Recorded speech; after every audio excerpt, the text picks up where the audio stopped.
Hey guys, it's Bunny, and guess what? It's Friday!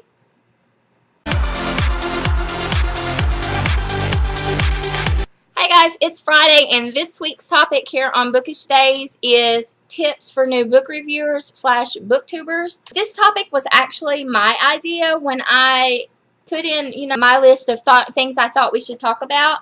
It wasn't necessary. I wasn't trying to say, oh, our channels are so much better than all your channels. You guys should do what we say. It wasn't anything about that. Lord knows, I've only been a member of the booktubing community for a little over a year. I don't even have 1,000 followers on my channel. So who am I to give out advice? But what I can give to you is the things that I look for in the channels that I like to watch. And my thinking was, if this channel would be a great way. You've got 7 different people giving you their ideas of what they think makes a good channel. So you've got our ideas as a base, and then everybody could comment in the comments things that they like to see in some channels. And with the combination of us all as a community, we can all help each other have better channels. It wasn't me thinking, oh, my channel is so much better than everybody else's, let me tell them how to do their channels. It was a, hey, this is the kind of stuff I like to see in a channel. What do you like to see in a channel? So maybe I can make my channel a little bit better. That's what I was thinking when I came up with this topic. And in watching everybody else's on the channel's videos this week, I realized how uncomfortable my topic kind of made everybody, because everybody kind of feels the same way I do. Like, really, who am I to give you guys advice on how to run your channel when I'm not huge? Like, my channel's not huge, but I can say I am very pleased with the content that I have on my channel.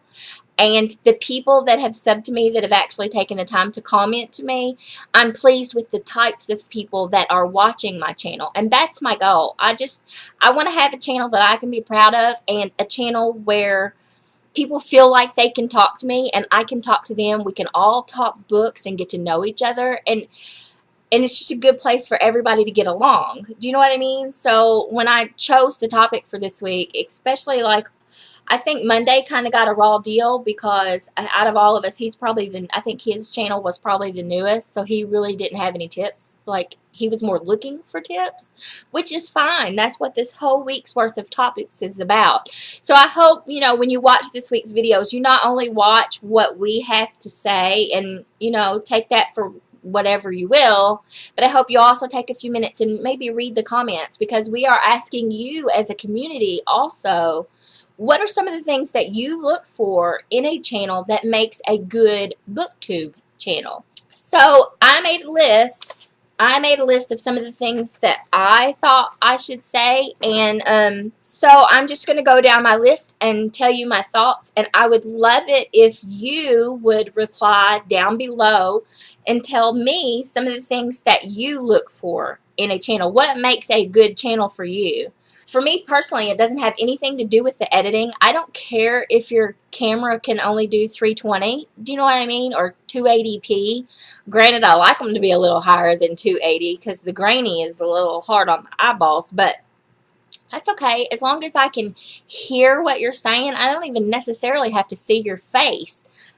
Even a lot of my videos, I am not even in them. You see something else and hear my mouth running. So that doesn't matter to me. You don't have to invest in a $2,000 camera. I don't feel like you have to spend $1,000 on editing software. I only use Windows Movie Maker.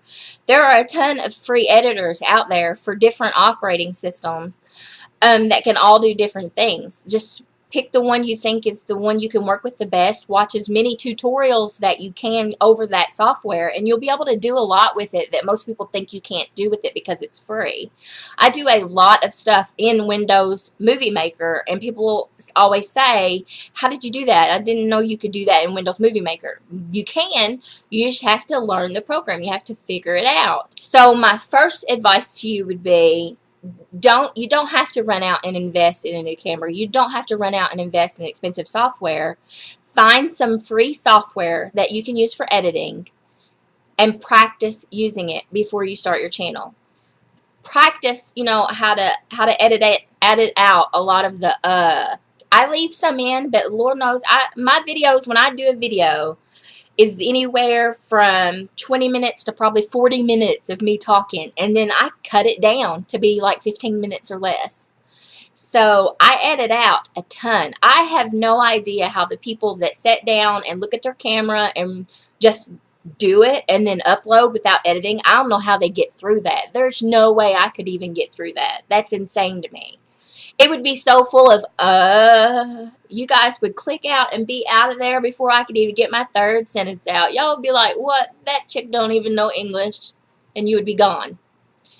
So my main tip is do edit your videos, but don't think by me saying that I'm telling you to go out and buy $300 or $1,000 software.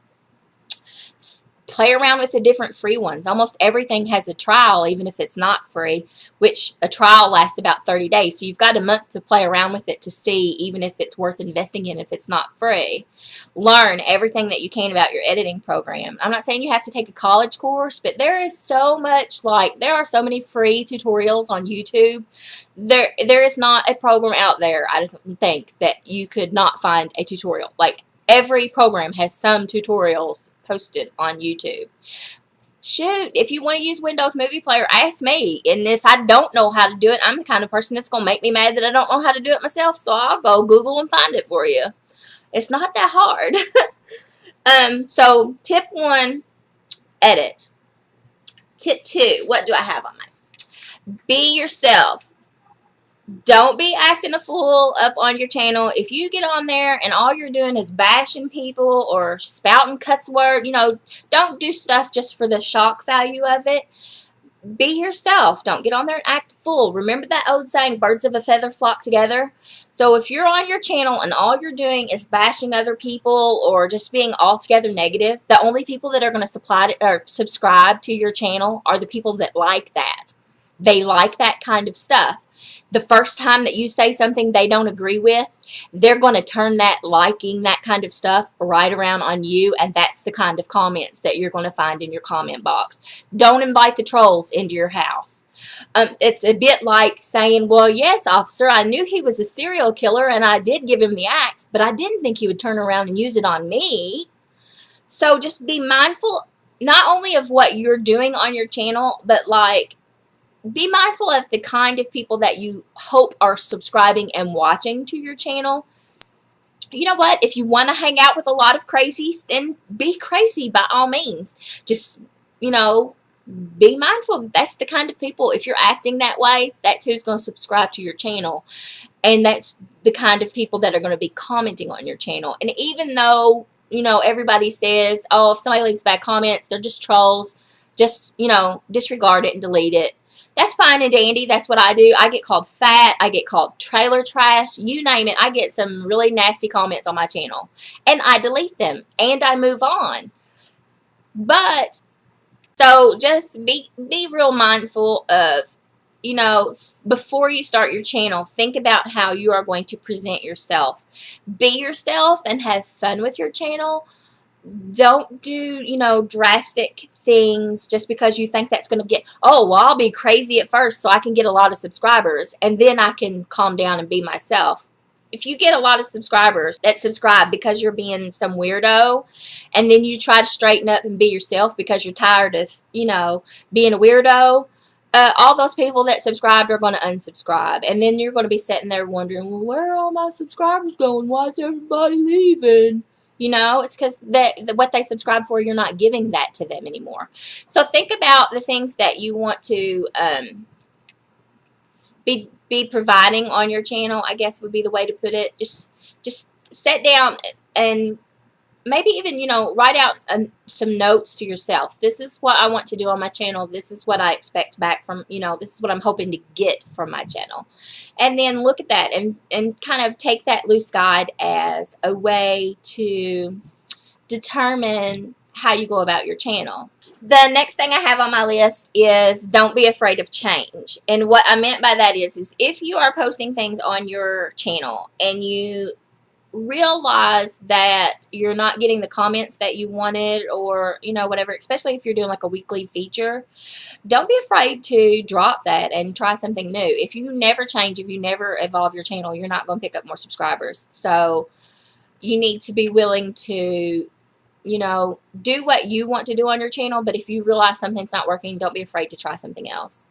The next thing I had on my list was the memes or memes or whatever you call them. Don't feel like that you have to do every little like tag video and every little meme or whatever they're called. Because what's going to happen is you're going to have all these things going on your channel, and your channel's not going to really be fun for you anymore. It's going to feel like it's work. If on Mondays you have to do whatever, and on Tuesdays you need to post a teaser, and on Wednesdays you need to post a wish list, and on Thursdays you need to post a trailer, and on Fridays you need to do Friday reads, and on Saturdays, do you see what I'm saying? You're gonna end up buried in all this stuff, and your channel's not gonna be fun anymore. So if you want to do the little memes or whatever, pick one or two, and that would be fine. Don't feel like you have to participate in every single one, because then it's just going to be too much and you're not going to like it. So you'll get tired of it really quick. The last thing I have on my list is something I get asked literally every time I post a book haul video or end of the month video. I get asked at least once. I get asked it on Facebook. I get asked it on Twitter, and that is about the ARCs.